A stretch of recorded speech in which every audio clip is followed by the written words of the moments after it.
pretty good match coming up this week. What are your thoughts on it so far?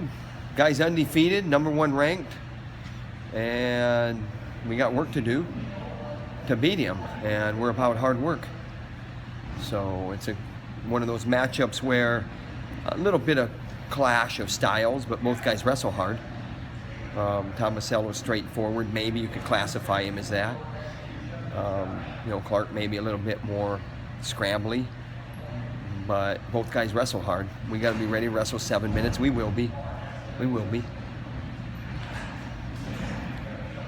One kind of the mantras and mottos of the program is always next duel or next match, but is there any sort of resetting after the last 2 weeks, or kind of, hey, let's start over type of thing?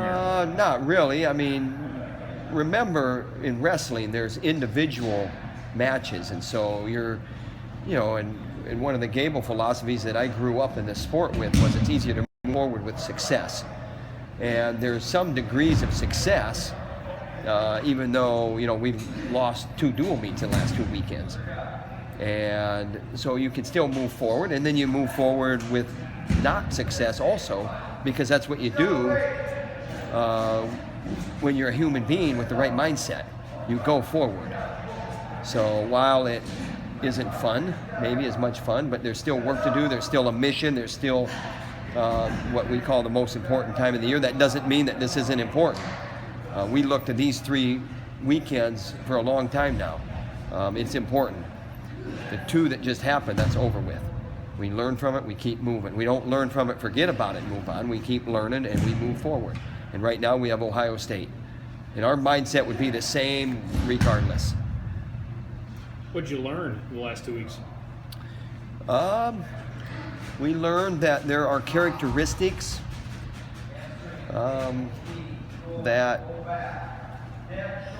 teams do very well to make matches easier for them. And if you're going to make a match hard on a guy, you got to impose maybe what you want to do more over that 7-minute match. And then even one more level to that is you have to work harder. And I don't mean just work harder running sprints or things like that. I'm talking about working harder in your match, working harder with mental focus, things that aren't easy sometimes. So concentration type things. Sorensen has another toughie coming up this weekend against Micah Jordan. Yeah, another undefeated guy, 3rd week in a row. I heard that stat, and if you saw him going forward, we've never doubted him, and he's going to have another test, and I'd say he's up for it. Again, you can't change who the opponent is, and whatever comes up on that weekend, that's what you go with. And again, no moral victories or anything, but the way he wrestled was the other day had to, if nothing else, give him confidence. Well said that there's progress there. And there was one let-up that was crucial, and we're addressing it. As a matter of fact, we're addressing it right now in the present, right behind us. How does Stoll being out change what you do at your upper weights? Well, you saw Holloway at the beginning of the season, and you're going to see Holloway now at the end of the season. It's unfortunate, and we'll see. We got another option there, maybe, if we need to give Holloway a little rest. But Stephen Holloway's going to be our heavyweight going forward. We have another option there, maybe, with an 84-pounder that if Stephen needs a little bit of relief or whatever, got a tough task. Should love it, embrace it. It's an opportunity that might not have had otherwise. Will Stephen get his weight down to get down to 97? Well, no, he was, he's a heavyweight that goes about 220, and in order for him to get down to 97, he would have run out of time by the math, and so he didn't work on it, so it worked out that way. But he's a big boy. He's a big boy, maybe in between weights, but we needed him at heavyweight, and so he chose that path, and now we need him again. Coincidentally, not in a positive way for sure.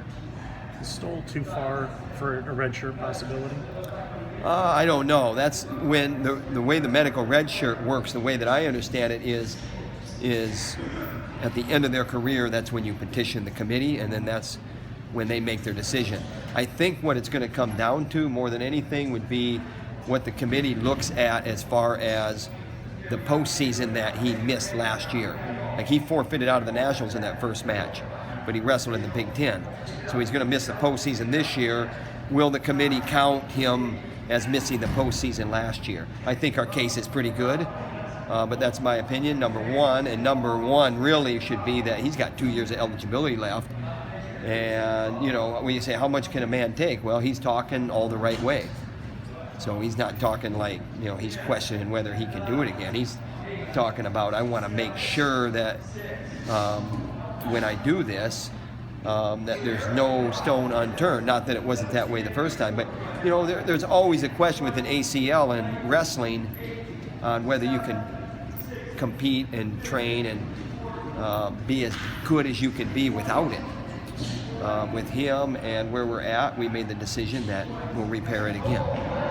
So there was that weight in there, and it's the right thing because that was his choice, and I think all the doctors and trainers and I concur with that. If I had to make the call, that's a route I would have went without knowing how he feels. And if he feels that way, then for sure it's the way to go. What about Meyer at 74? Number one guy in America, undefeated. So got another opportunity. Snyder's not wrestling, is he? Snyder's in Krasnoyarsk, Russia. So they have a guy named Fox, maybe. All right, thanks, Coach. Thanks a lot.